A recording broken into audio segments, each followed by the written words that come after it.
Okay, we're going to continue this awesome Bible study in Job when God speaks back to Job and his friends in the Bible. This is amazing. We already did chapter 38, and boy, the purpose is to find out more about who God is. That's the purpose of this study in Job, is to see who is God more.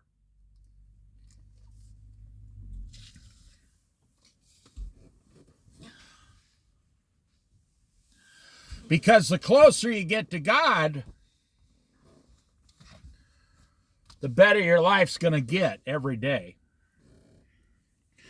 And in order to get close to God, you have to know who God is, what God is, the holiness of God. I suggest you start at the chapter 38. I have the playlist, on this channel. Chapter 39, God continues speaking. Do you know when the mountain goats give birth? Do you watch when the doe bears her fawn? That's God telling us right there. He knows when every deer and every goat is born, every sparrow, every blade of grass. Yes, God knows every blade of grass on planet Earth. He also knows how much mankind has abused all of his blades of grass upon the earth, abused the land.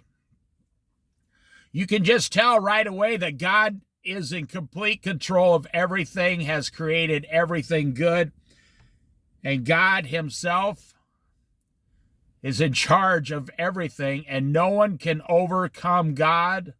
You can't outrun God. You can't hide from God. When the mountain goats are in Alaska, way up high, giving birth, you think no one is there. That's wrong. God is there. God is there watching them give birth. How does he do it? How does God be in all places at all time at the same time? I don't know. I'm not God, but I do believe what God is telling me. Do you count the months till they bear? Do you know the time they give birth? They crouch down and bring forth their young. Their labor pains are ended. When you have an abortion, God is watching you have an abortion. When you do wrong, God is watching you do wrong. When you do right and follow God, God is watching you do right.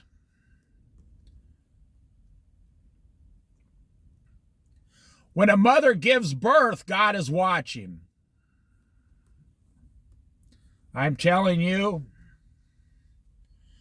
you think you're getting away with things on this earth, you're not getting away with nothing. God is watching every single move all of us make. And it is profound.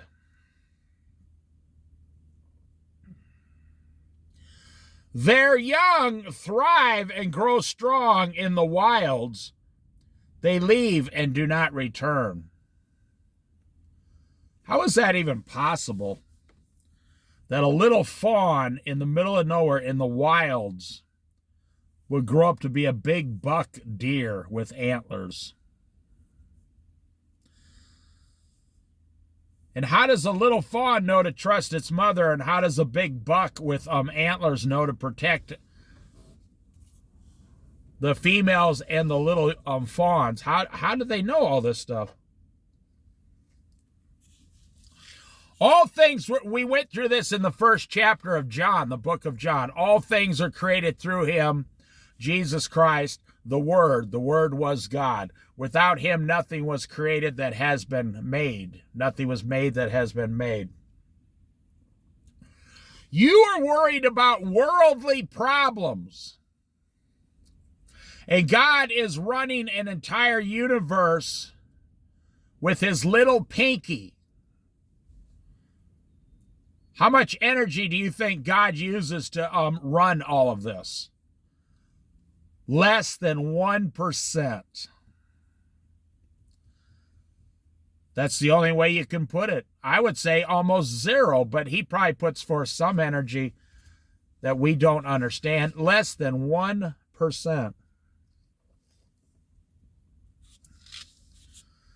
I heard a guy on the radio last night talking about, now I 100% disagree with what he said. He said the way God does this is he has all these angels and stuff working for him. He almost made it sound like Santa Claus and the elves working for Santa Claus. No, that's not true. God doesn't need you, me, the galaxies, the planets. He doesn't need the angels, nothing. The animals. He did this because he enjoys it. He loves doing it. He's enjoying creating things. Who let the wild donkey go free? Who untied its ropes? I give it the wasteland as its home, the salt flats as its habitat. You know, it's funny. You ever think of wild Mustangs in Nevada? You walk up to a horse, a well-trained horse, you jump on it. The horse do anything you want. But there's a difference between domestic animals and wild animals. You can't even get near a wild Mustang. Same with a wild donkey. You might be able to catch a wild donkey, but the thing will be useless to you because it's so wild and it's lived out there so long, and the Lord allows it to be wild. I find that fascinating. And God gave the wasteland the home of the donkey. He gave it to the donkey.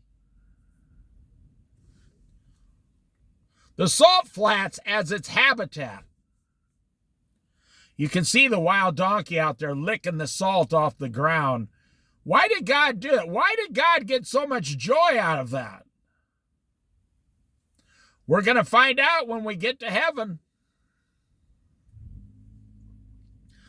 The donkey, it laughs at this is one of my favorite Bible verses. Sometimes I call myself a wild donkey, useless to everybody except the Lord. It laughs at the commotion in town and does not hear a driver shout. It ranges the hills for its pasture and searches for any green thing. The donkey is laughing at the commotion of the people in towns, in the cities. That's what it says. The donkey laughs at verse 7, chapter 39, book of Job. It laughs at the commotion in the town. That's what I mean. I laugh at the commotion you are all making in the towns.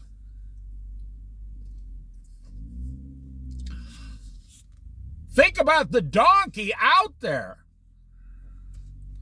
You know, you ever see that YouTube video where the donkey is laughing? The dog accidentally electrocuted itself on an electric fence and went off going, arr, arr, arr, and the donkey starts going, laughing. It's got millions of hits. Who made the donkey laugh? Right here, God says he gave it the ability to make it laugh at the commotion going on in the town.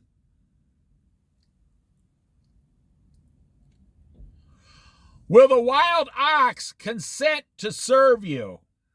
Will it stay by your manger at night? Can you hold it to the furrow with a harness? Will it till the valleys behind you? No, it won't. A wild ox is useless. You know, there's another meaning here. The wild donkey, the wild ox, the wild horse. If you are wild like the prodigal son, you are of no use to the Lord. That's why I said, I am like the wild donkey. I am useless to anyone except the Lord.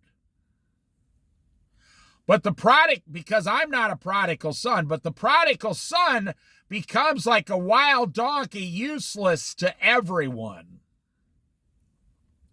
The prodigal son has to decide in his own mind, I'm going to become of a use to everyone around me. I'm going to start serving everyone around me in the name of the Lord Jesus Christ. Otherwise, the prodigal son is just living for himself and useless to everyone. Will you rely on the wild ox for its great strength? Will you leave your heavy work to it? Can you trust it to haul in your grain and bring it to your threshing floor? Well, you cannot. There's a difference between wild and domestic. And I will tell you, most of you have been domesticated. You fall right in line with the plan of the devil every day. You don't like to hear that. You think, oh, Dave, don't tell me that. No, it's true. It would do you good to be more wild for the Lord, to be wild for Jesus and useless to this world. You fall right in line every day like a domesticated, ox, donkey, horse. You just sit there and wait for the masters of this world. They're like, okay, you get $20 an hour, put in 40 hours. We're going to yell and scream at you, take your taxes out of your check. And then you're going to go home and give all your money to your bank payment for the house and your cars. Then you're going to look at your wife that you haven't seen in 3 or 4 days and say, what are we doing wrong? How did we get into this freaking mess? When you met your wife, you just used to sit in the car and hug each other and kiss. And you were like, oh, baby, I will never need anything else ever again except you, my love. I love you so much, baby. I don't need anything. As long as I got you, I don't need anything else. And then you'd eat 2 tacos and you'd be perfectly fine. You'd listen to some dumb song on the radio and be perfectly fine. You were in like $1,000 piece of junk car and you were perfectly happy.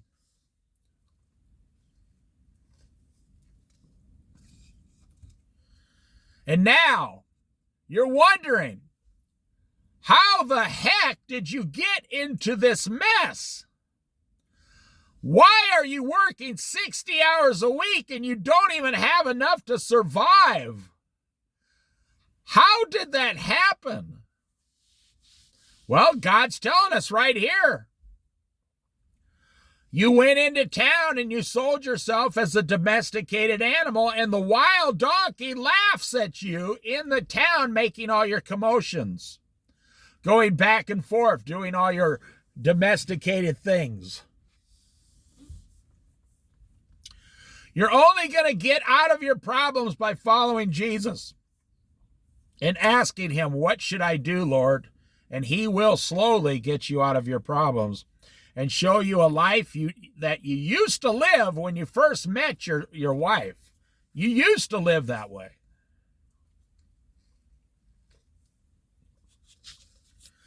But then you were dumb enough to have a $20,000 wedding. That was ridiculous. You could have bought a trailer for that.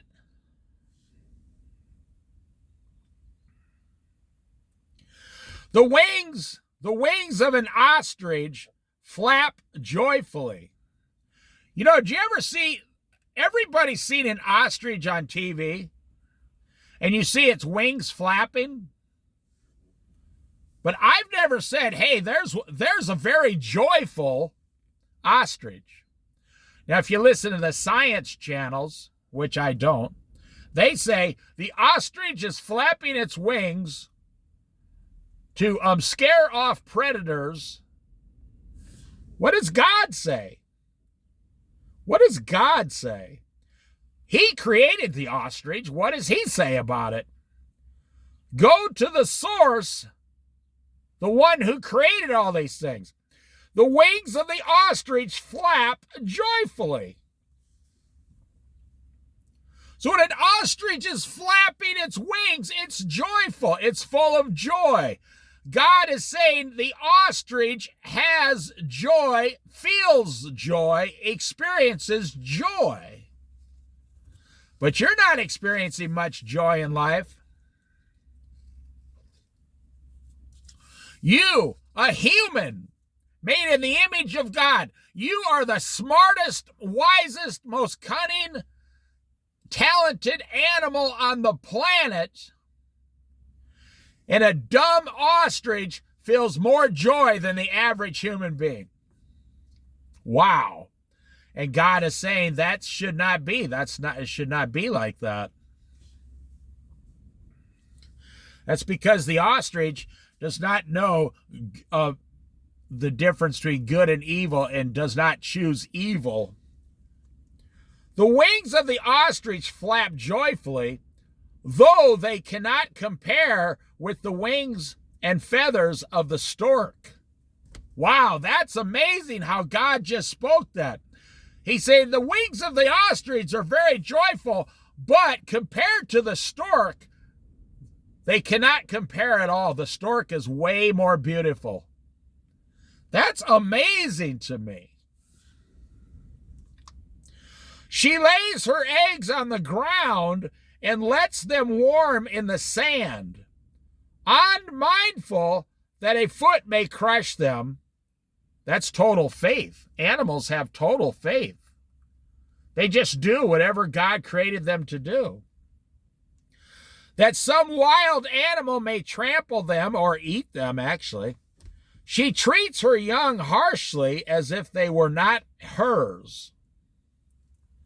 She cares not that her labor was in vain, for God did not endow her with wisdom or give her a share of good sense.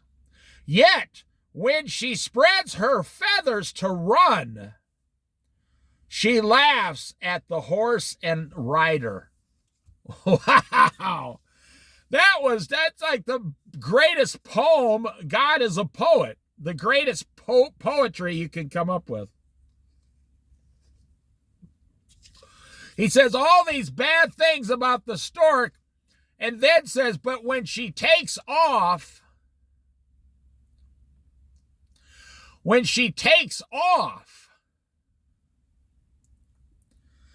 her wings are more beautiful and faster than any horse or rider.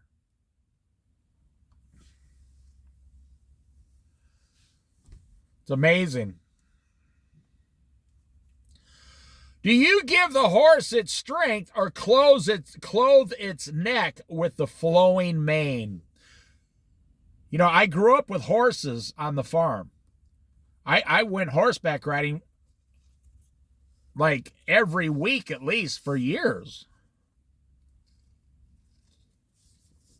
I used to get off the school bus, grab my BB gun, jump the fence, go down, and my horse would be waiting for me because I would trick it with an apple or something. I'd put the harness in the saddle on it and ride it around. I couldn't wait to get out of school. I hated school with a passion. But my horse was always waiting for me when I got home.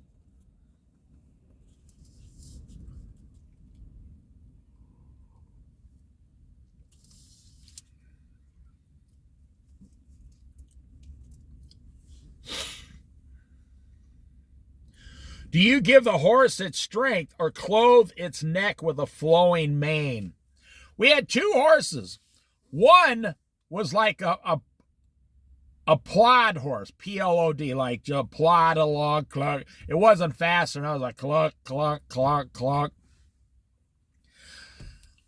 When I was a teenager, I practiced. I would run up behind the horse and jump up, put my hands on, and jump up over its butt onto the saddle. And my horse liked it. But if it was the wrong horse, it would kick you in the teeth and oh my gosh, you'd be in the hospital. You have to have the right horse. And the second horse we had was a nightmare. We had to buy the horses together. They were born and raised together. They couldn't go anywhere without each other. I'm not making this up. The second horse was extremely fast, but it would run sideways and always try to buck you off every time you got on this horse. And that horse was the most beautiful jet black. It was a beautiful horse. Now, this is a true story. The horse was so crazy, we took it back to the owner and said, you can have it back. This horse is crazy. We don't want it, and you can keep half our money. The guy said, I'm telling you, you can't separate these horses. We took it back to the guy like 5 miles away, down certain roads. Do you know the next day, that black horse had jumped the fence 5 miles away and ran all the way back home? And this is a true story. Our eyes were like, and jumped the fence at our place and went back in the field with the other horse. We actually called the guy on the phone and said, did you bring that horse back and put it in our field?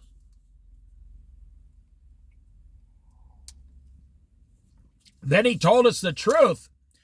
He said, I tried to warn you. He said, I sold these horses once before to someone else, and they brought them back because they can't be separated.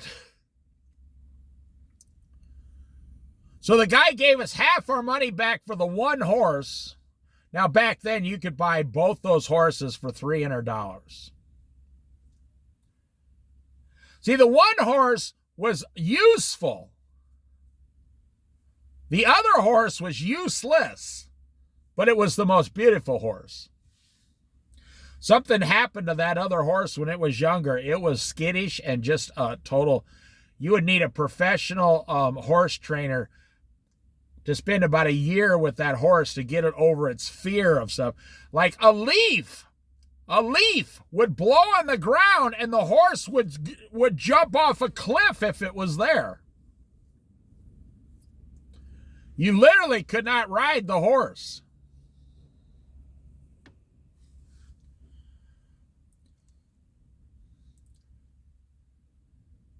Do you make it leap like a locust, striking terror with its proud snorting? That's what that black horse would leap about and kick at you. Its paws fiercely rejoicing in its strength and charging into the fray. You know, that's why they have, like, during battle, during wars, like 1,000 years ago, wars, they had trained horses that would rush into battle. When a horse does what you train it to do, it really likes to do it. And that's like Genghis Khan, say. He would have horses that would rush into battle and try to knock the enemy down. And the horses would really enjoy what they were doing. And we're seeing that here. It laughs at fear, afraid of nothing. It does not shy away from the sword. Like, you can train a horse to run towards a guy with a sword and try to knock him down. It doesn't back up. It doesn't stop. Nothing. The quiver rattles against its side, along with the flashing spear and lance. In frenzied frenzied excitement, it eats up the ground. It cannot stand still when the trumpet sounds. That's what I'm saying. This horse hears the trumpet, the battle cry. The horse hears this and it's like a racehorse getting ready before the race. You know, they're in that gate. They can't stand still. They're like trying to hit the gate to get out and they're trying to outrun all the other horses. You can learn a lot about yourself by what we're reading. What are you like? What is your abilities? What are you like? Have you ever examined your own life like God is examining the horse here? You should examine yourself. You should say, Lord, could you reveal to me what I am and what you want me to do? You see, some people are fantastic policemen. Some people are really awesome firefighters.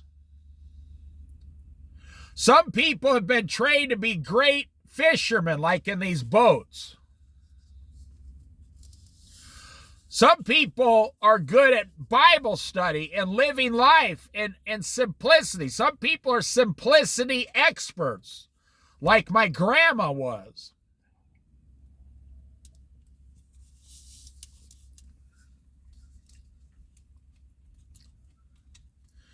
She could have a bunch of homemade cookies in her house and never touch them all week. They would just sit there waiting for her grandchildren to show up. Oh, I'm telling you. My grandmother, when I was like 8 years old, she used to lay me down on the couch and put my feet in her lap. And she'd say, I'm going to show you the pressure points and the healing points of everything in your body. I'm 8 years old. I'm like, okay, I'm getting a foot rub. Okay, that sounds good, Grandma. She said, no, I'm not just rubbing your feet. She says, pay attention now. And she would take her thumb and say, you feel that right there? I'd be like, yeah. That goes to your spine. That's the nerve connected to your spine. And she'd move her finger on my little foot and say, see here in the middle, a little below the middle. You know, I'm just guessing.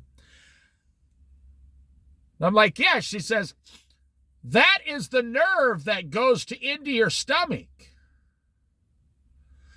And she had like 20 different pressure points on your foot. And she claimed that you can be completely healed through the foot and the stress and everything because your feet are always on the ground affecting the rest of your body. And so I was like, I had no idea what she was talking about. I know she was rubbing my feet. I know she was my grandma. I know I was madly in love with my grandma. She was the greatest woman outside of my own mother. I thought, man, this woman is so interesting and exciting. And she talks about some really amazing things. And she gives me cookies and milk. And, you know, she lets me go outside. And she gives me, every time she talks to me, she gives me some piece of wisdom. She told me once, don't ever eat potato chips. I said, why? She said, because they cut up your stomach and allow infections to go in the little slicey. Don't ever eat potato chips.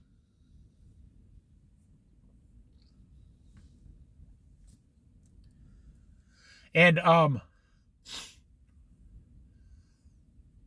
you see, everybody's good at something. She was good at her grandchildren and children, and good at her husband, and good with simplicity. And it's funny because when she passed away and I was like 30 years old one day, I'm at the bookstore, and I see this scientific book. You can look this up. Science has now discovered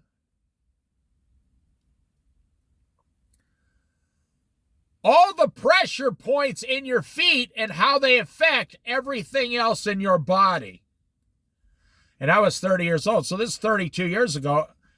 And I was in Colorado, and I was like, you remember books, when people before the internet, they had a book, or you'd go to a bookstore and browse books. I'm being sarcastic.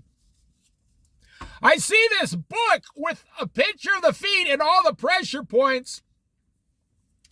And I'm like, well, I wonder who, this book was written by the Mayo Clinic, like in Minnesota, by the top doctors in the world. Finally discovered something my grandma knew in 1960s.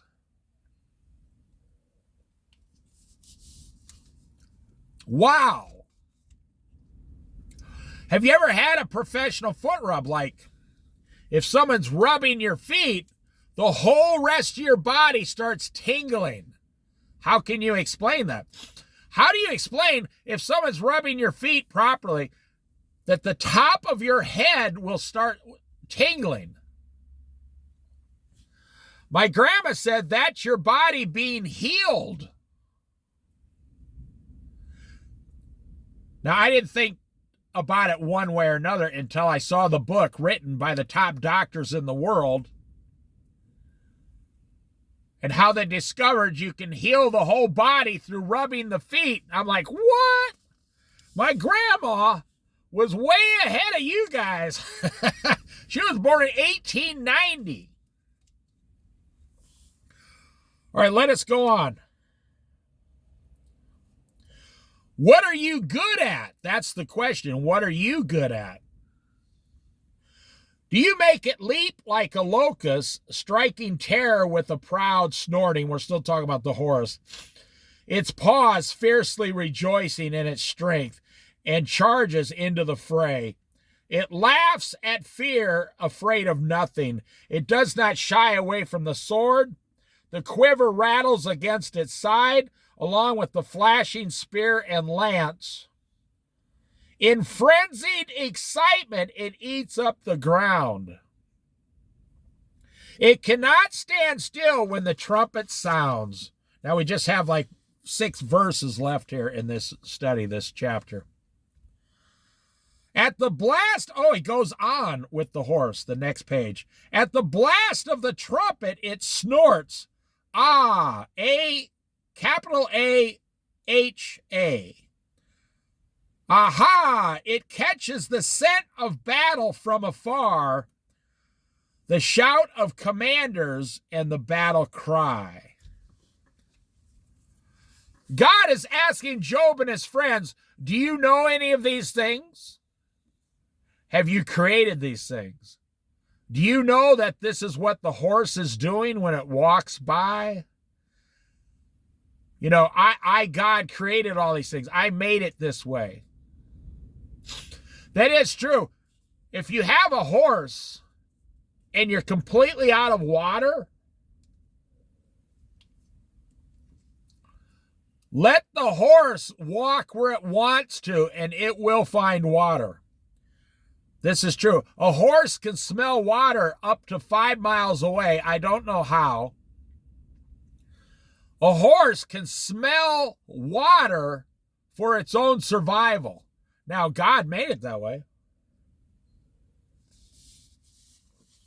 How do you explain the simple, sparrow or the butterfly?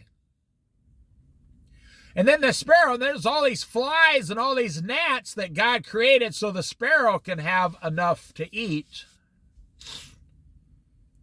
So we're getting an in-depth detail of what God has done to just a few animals.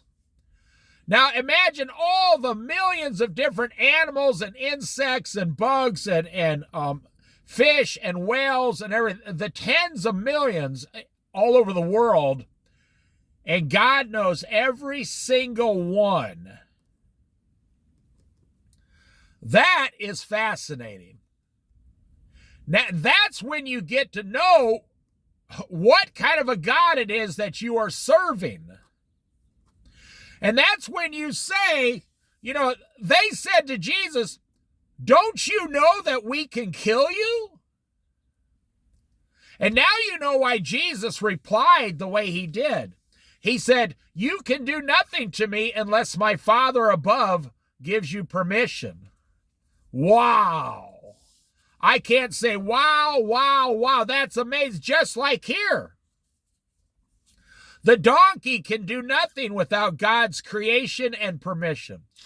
Jesus said, you can do nothing to me unless my Father above, allows you to do it. Job is sitting there on the ground covered with scabs. He doesn't realize God allowed that to teach the devil a lesson and to teach all future generations these words. See, if that didn't happen to Job, then God would have not spoke all these words so we could read them.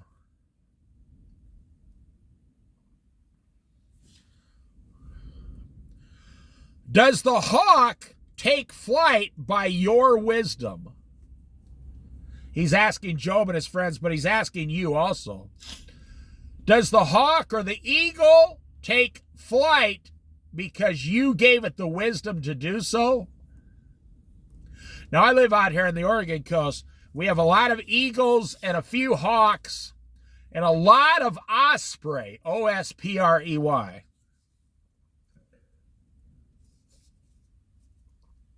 The eagle snatches the fish on top of the water. Only its claws really go in the water. The osprey will dive straight down 80 miles an hour right into the water and come straight out with the fish. I mean, it is amazing. And the hawk sits there patiently looking for a small snake, because a hawk is smaller, or a mouse, or a small rabbit or something, and it just, the hawk, the eagle just keeps flying around and around and around and around. The osprey, it seems like it never stops. It just keeps going and going and going. But the hawk will kind of sit in a tree. It'll sit on a power line. And when it sees its prey, boom! It gets it and flies back to its nest immediately.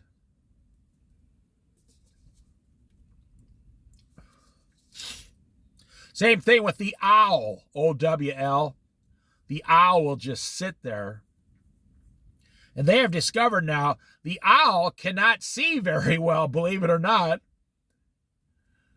The owl at night has some kind of laser programming in its brain and its ears. If it hears a mouse like 100 foot away, it can pinpoint in the pitch dark. It can't really see it. These lasers can pinpoint where the mouse is, and the hawk flies straight, the owl flies straight towards that spot like a laser pointer and gets its prey.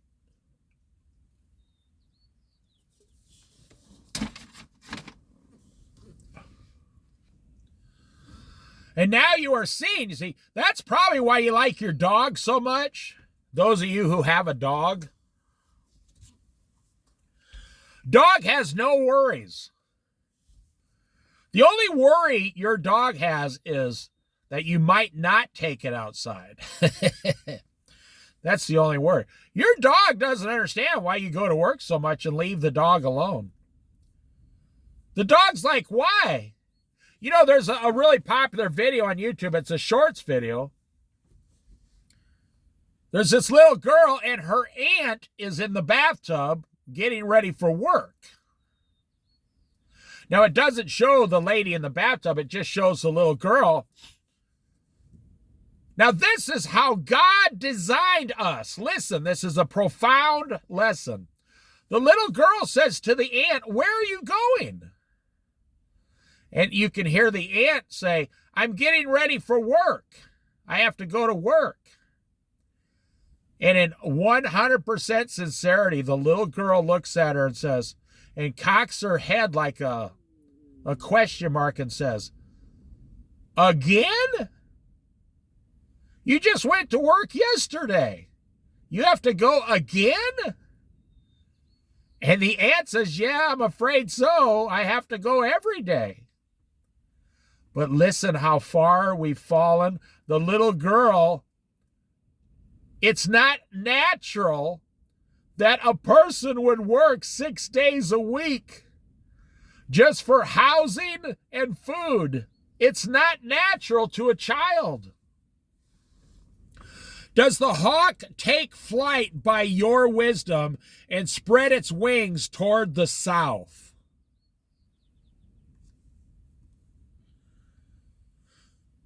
I had an experience once. Not many people ever experience this. I was sitting on the beach once about 18 years ago. And I was sitting on a log, and there was a log 15 foot in front of me. And I know it was by the hand of God because it's not natural for birds to do this. And I knew God allowed me to see this experience and enjoy it. I'm sitting there very calmly. This was before videos, or I wish I made a video, but I didn't even have a cell phone then. This eagle, this full-on eagle, comes out of the water with like a 3-pound fish, a good-sized fish. Flies out of the water, turns around, and directly comes and lands on the log with the fish in front of me on the beach. It was on the South Jetty on Florence, Oregon. 15 foot in front of me. And I'm sitting there, and the eagle stops and looks at me directly. Like, are you going to cause me problems? I never said anything. I never did anything. I'm telling you, God told that eagle everything's fine. I know God is that involved. I'm telling you, we're studying this. And the eagle immediately felt everything is fine and proceeded to tear that entire fish apart right in front of me, 15 foot away, eat about a third of it, discard some of it on the beach, and take the remainder of the meat. The eagle filleted the fish right in front of me with its beak, its teeth, and well, its beak, they don't have teeth, and its claws, looked at me as if it was saying, "Okay, I'm going to leave now," picked up the big, huge chunk of meat and flew back to its nest to feed the little, the babies. The little eaglets are the mother hawk. This whole experience lasts about 20 minutes. I just sat there watching the entire time. And I was saying, wow, thank you, Lord. That's incredible. That's beyond incredible. Thank you. This is awesome, Lord. I was so amazed at what I was looking at. And I'm not exaggerating. Just take 5 steps forward. That's about 3 foot stride. 5 steps forward, and that's how close this eagle was. It was like I was in a private room at a zoo or something. This thing, just this wild eagle just sat. It was incredible. So, does the hawk take flight by your wisdom and spread its wings toward the south? No, I didn't have anything to do with it. The Lord allowed me to experience that as a gift. Does the eagle soar at your command and build its nest on high? Now, you can say, hey, Dave, you're full of crap, That was just one of those there is no God controlling all this. That was just a random experience in life. You're making way too much out of this, Dave. Well, for you fellow believers, I'm not making anything out of it. You're kind of jealous that it didn't happen to you. You're like, wow, I wish God would give me something like that. And he will if you start following him with what your skill is, your gift, your skill. Okay, here we'll finish up. Does the eagle soar at your command and build its nest on high? It dwells on a cliff and stays there at night. A rocky crag is its stronghold. From there it looks for food. Its eyes detect it from afar. Its young ones feast on blood, and where the slain are, there it is. That's how God describes his eagle. So let me finish by saying, do you truly believe that there was a Big Bang Theory that created all the universes and planets and galaxies and everything that stay in place and never move out of place? And then all these asteroids float towards Earth, but they never touch Earth. That all these endless millions of random things are happening, but always the same. They're not random at all. And do you believe that somehow they say, okay, well, even if I believe that about the planets, how do you explain the animals and mankind? Oh, now science says, now this was big in the 70s when I was growing up. Well, they called it the sludge. The dinosaurs, the sludge. How do you explain the dinosaurs? How do you explain the eagle? How do you explain feathers? You can't do it. You're just making stuff up. I can explain all of it with God. But you have to make stuff up. I have an actual book that is thousands of years old explaining everything to us. The writings of Job are thousands of years old. So they say that there was this sludge like in Yellowstone. And there was these cells, in the hot lava things like in Yellowstone National Park. And at some point over like 500,000 years, this tadpole and then became something and then crawled with arms onto the sand. Yeah, we call that a frog. and eventually the frog became a monkey, and that's what they claim. All of this happened when the rocks, the Big Bang collided. It also provided all the necessary goop, G-O-O-P, necessary for life. It doesn't even make sense. It makes no sense whatsoever. So let's say you're a monkey, and 2 million years you evolved into a monkey living in the trees, like Planet of the Apes, the movie. How do you explain feathers? How do you explain these feathers come flying towards you and grab you and bite your head off? Well, I'm not here to debate it. I mean, I got no debate going on in my head. And that's why I love reading here in Job. Now, we have chapter 41 and 42 left. Now, 42 is That's just about Job responding.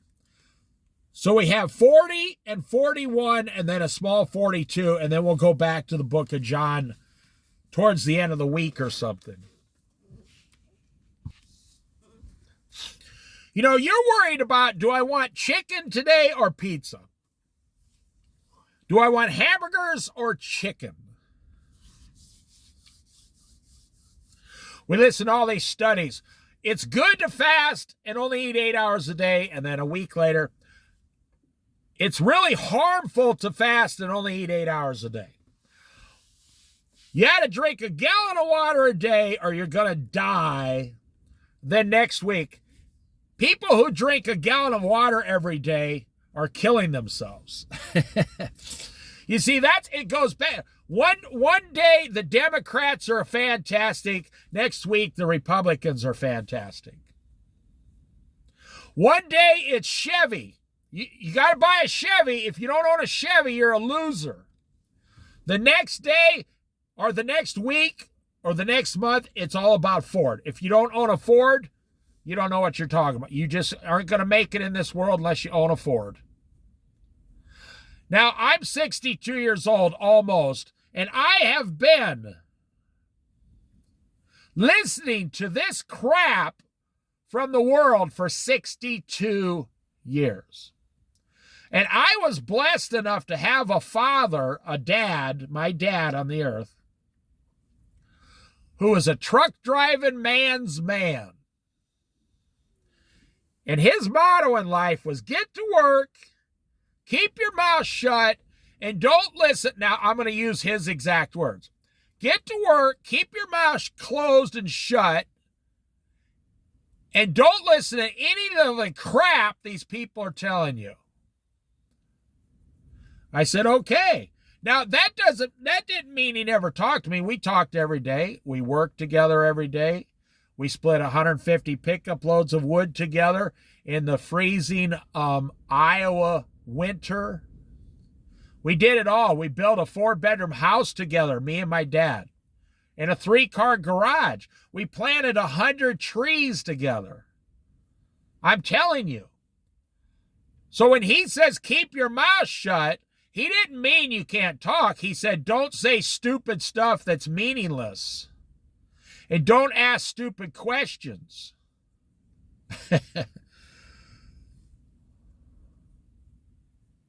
But my dad would ask me things once in a while. And he would say, where did you get that? And I say, God told me the answer. And my dad would say, I believe you. Because you're too stupid and too young to have the answer. And I'd say, hey, that's not very nice. And my dad would say, listen, if you can't handle me, you're not going to make it very far in this world. He said, when you get out in this world, most of the world is going to hate you and come against you and try to destroy you, because that's the way it is out there on the interstate in the world. And I learned that right away. First real job I got, I learned right away that people are mean. They're living for themselves. They're on drugs. They're drunk. They're breaking the law. They tailgate. People are mean to each other every single day.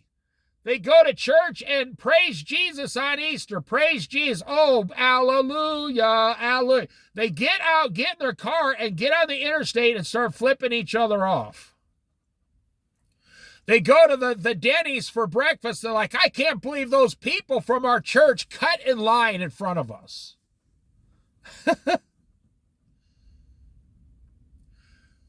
Yeah, my dad, he taught me everything I needed to know before I was like 12 years old.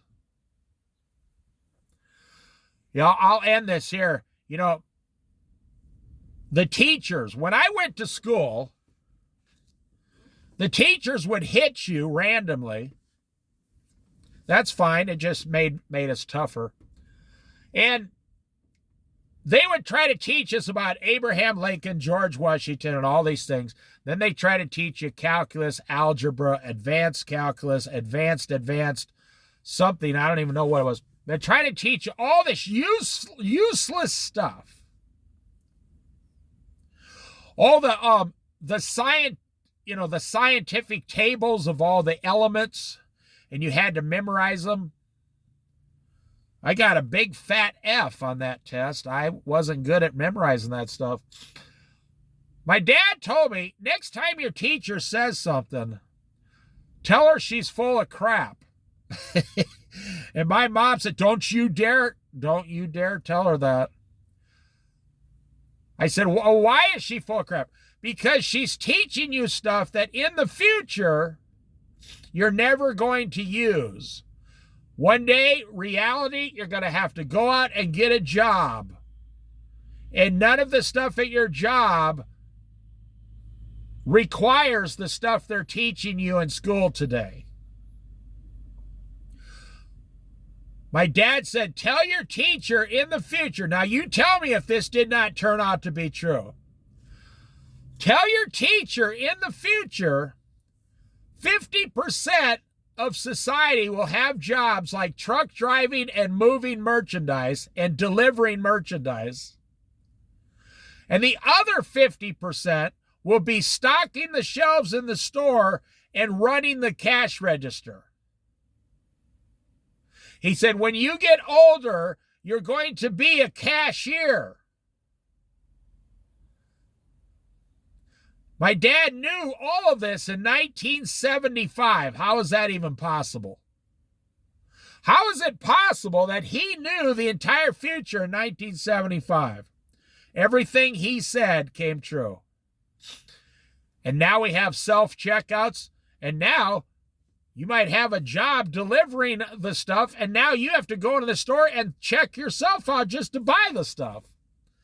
And every single thing outside of reading, writing, adding, subtracting, multiply, and dividing, I've never used anything other than that my entire life. In the last 50 years, I've never used anything they told me. I mean, have you ever been in a job interview and they say, so, everything looks good here. Why should we hire you?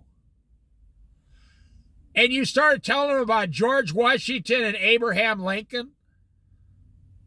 Or you started telling them, about the Revolutionary War.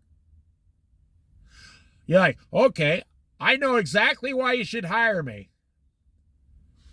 Abraham Lincoln was the so-and-so's president, and he was assassinated, and he was the one who went through the Civil War. They'd look at you like you were a crazy person.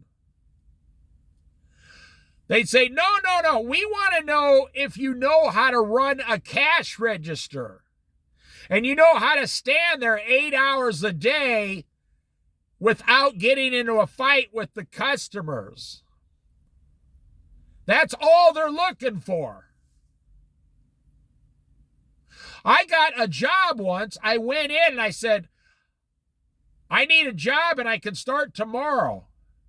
I walked right up to the store manager and they said, okay, well, I said, just listen to me. If you give me 3 minutes, you're going to want to hire me. The store manager goes, okay, you got 3 minutes, and folded their hands in front of them.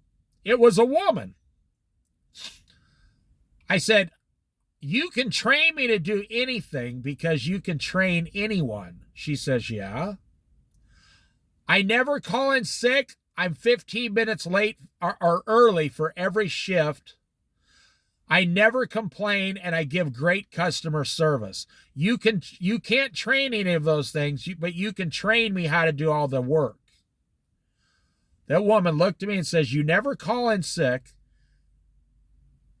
You're always 15 minutes early. You're always smiling, and you're always nice to the customer. I said, and I'll do anything you tell me without complaining, not one time. I said, isn't that the kind of employees you dream about? The woman said, I'm going to hold you to that. I'm going to hire you just to see if that's who you are. You can start tomorrow. Didn't ask if I filled out an application or nothing. I said the magic words that every manager across America wants to hear. Because I've been a manager before. And that's the kind of employee I was. You can't say it if it's not true. I didn't start telling her about George Washington, Abraham Lincoln, the Continental, War, the Tea Party, the Boston Tea Party. No, I hit her with reality. When you put me on the schedule, I'm going to show up because I want money. So you see all of these things that God has done, right? Everything God has done here, he's telling Job, have you done any of these things? Can you do any of these things? And the answer is no, we cannot. So God says, what is the logical conclusion? Well, then you should be giving every ounce of your energy to me, God, someone who can do anything with you at any time. Now listen, this is so fascinating. God doesn't look at you. He says, okay, you're my son or my daughter. You might be 50 years old. You're only saying, what is God going to give me during my life on earth? You're kind of panicking. You don't understand how God sees time. If you are a true believer, and you've probably never put this together, if you're a true believer and your name is in the book of life, guess what? God is saying, I'll give them a few things on this earth to love them, take care of them, encourage them. But then God's looking at you and saying, I'm going to be spending all eternity with this person that I created. And that is something you do not understand. God is not pouring out the blessings for just 40 or 50 years of your life. He has blessings for you for all eternity. In fact, the blessings that God gives you on this earth, I'm not going to say they're stupid. No, they're going to pale in comparison to what you're going to receive the moment you're raptured and then for all eternity. Think about it. You're like, man, on earth you say, I'd love to lose 10 pounds. But in heaven, you're going to be given a new perfect spiritual body. On earth, you say, boy, I'd sure like to make more money. But God says, you make enough, spend less money. But in heaven, you're going to be a trillionaire for all eternity. Money will be useless. You'll just have gold bars. There's no use but to look at them and glorify God. On earth, you're thinking, oh my gosh, I'm 50 years old, and by the time I'm 62, I need to get Social Security. In heaven, time doesn't exist. In heaven, after the 1,000-year reign, you will say, and by the way, the 1,000-year reign is on the earth, it's not in heaven. You will say, time no longer exists. I will never again be worried about what time it is. And for all eternity, you'll never talk about time again. But right now, you're in a panic. I'm 45 years old, and I only got 15 years to get enough money to retire. Do you see the difference here? Let me give you the example of these boats down here. And then I'll end this. Take the most beautiful boat you see down here. The best, most capable, hardworking boat, the most beautiful, the best crew, everything. Floats on the water. Man in 6,000 years, man has got the technology now to make those boats. It's taken 6,000 years for man to come up with these modern boats. You're like, okay, but you're forgetting God made the ocean. That's the difference between how we think and God thinks. You can hear the wind maybe outside. We spend $100,000 making a brand new fishing boat. Some of them are like $300,000, but you make $100,000 making this fishing boat, and oh, you got plans and everything. And God says, but I, God, made the ocean. I'm in control of the wind, the clouds. I count the clouds, says God. We just went through that. I send out the lightning bolts. I tell the angels what to do.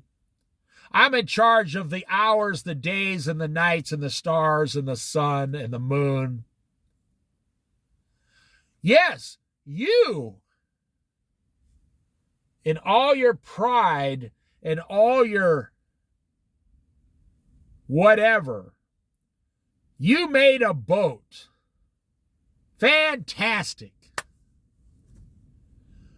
But God made the ocean.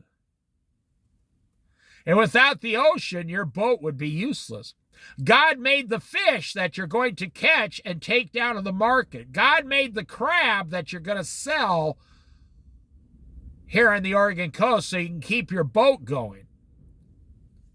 You see the difference of how you think and God thinks.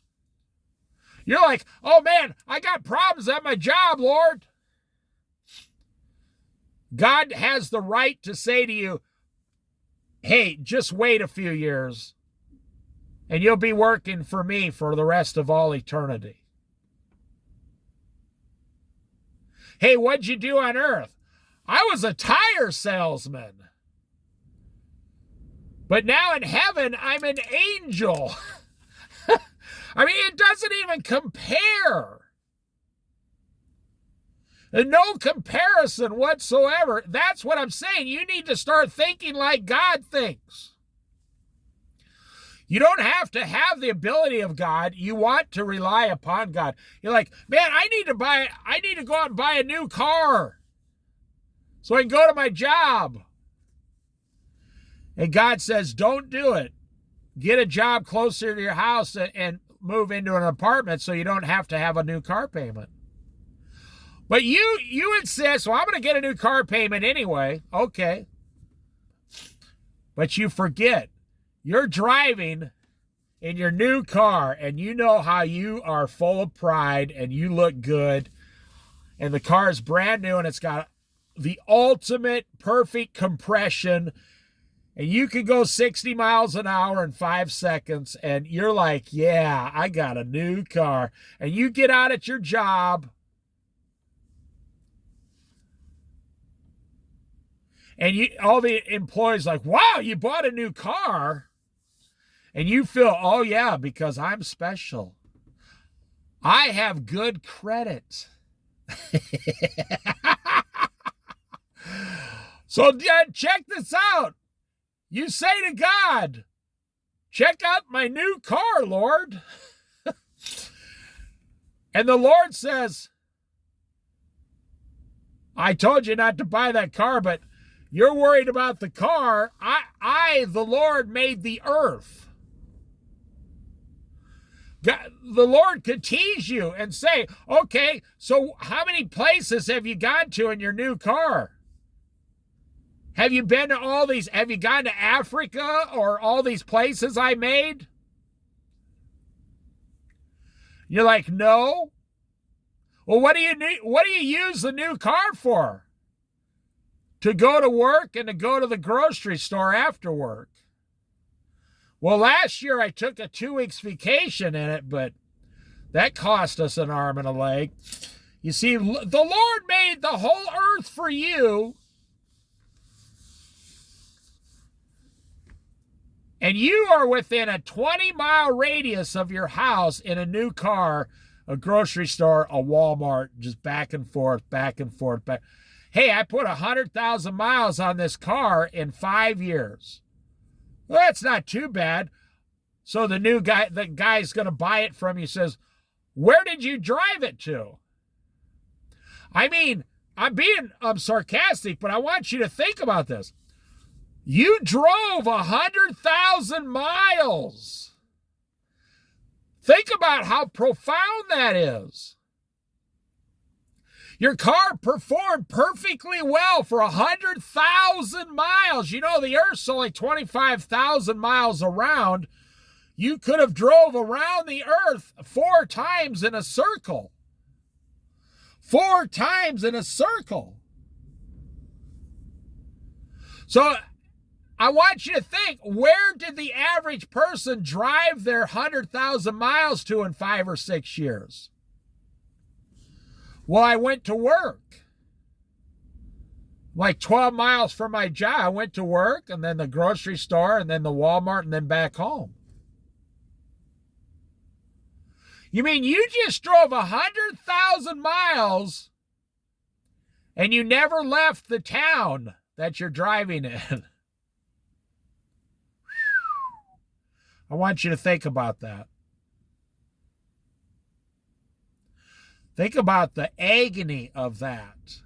Think about how profoundly weird that is. You know, me and my brother were talking about this a couple days ago, about the people we know that have never once left their hometown, people who are 60, 70 years old like us.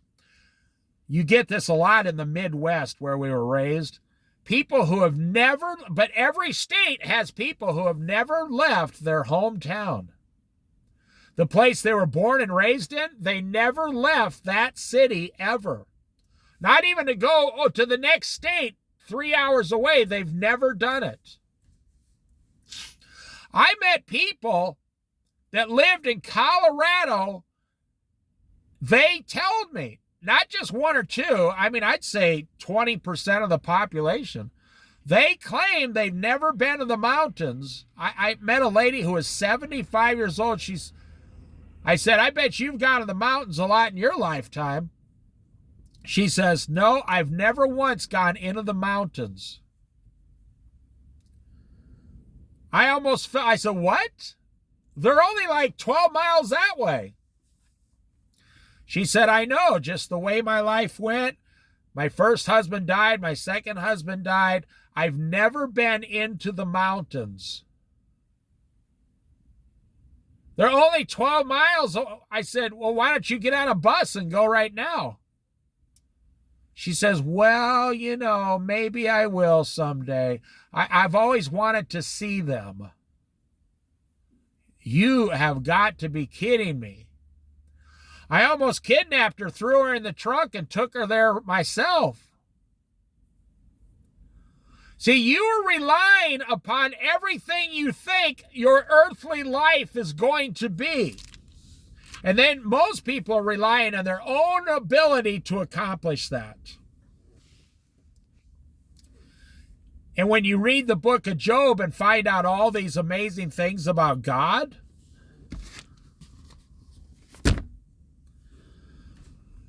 that's when you realize you're just wasting your time. God has something so much more. The thing God has for you, you can't even comprehend it. It's so profound. But you've never found out what it was. You've never found out. Like when I was living in Colorado, the Lord says, I want you to move to the Oregon coast. I've never been to the Oregon coast. I had an old station wagon that wouldn't drive out of town. He had a Mexican guy show up and fix the carburetor for free. I told this story before. 2 weeks later, I'm on the Oregon coast in that station wagon living in a free campground. 22 years ago, gas was only like 95 cents a gallon, or $1.07 a gallon, or something like that. See, I didn't rely on my own power. The Lord said, I want you to go, so I will take care of everything. And he did. And 22 years later, here I am. I didn't try to figure out how is this going to work. There was no phone, no GPS, nothing. I had to get a Rand McNally map. And my wife would open the map and say, okay, we're in Utah. Let's see here. There's this road here that we got to go up. Yeah.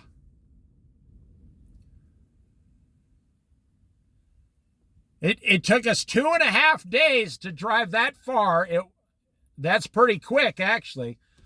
In 2.5 days, I was sitting on the Oregon coast exactly on July 4th. And we went down to the ocean. Now, I was raised in a cornfield. We were watching the fireworks go off and stuff. Now they say, oh, no, you're not allowed to light fireworks on the beach. That's illegal now. Because you might upset some left-wing liberal there. But 20 years ago, you could light any fireworks you wanted on the beach. No problem. It was all legal. But now, all of a sudden, it's a tragedy. It's like 20 years ago, you could have a gasoline truck that got 6 miles a gallon. No problem. Everybody didn't even care. Today, if you go get an electric car, they might put you in jail eventually. They're going to take away all your gas-powered cars eventually. But I think we're going to be raptured before all that junk happens.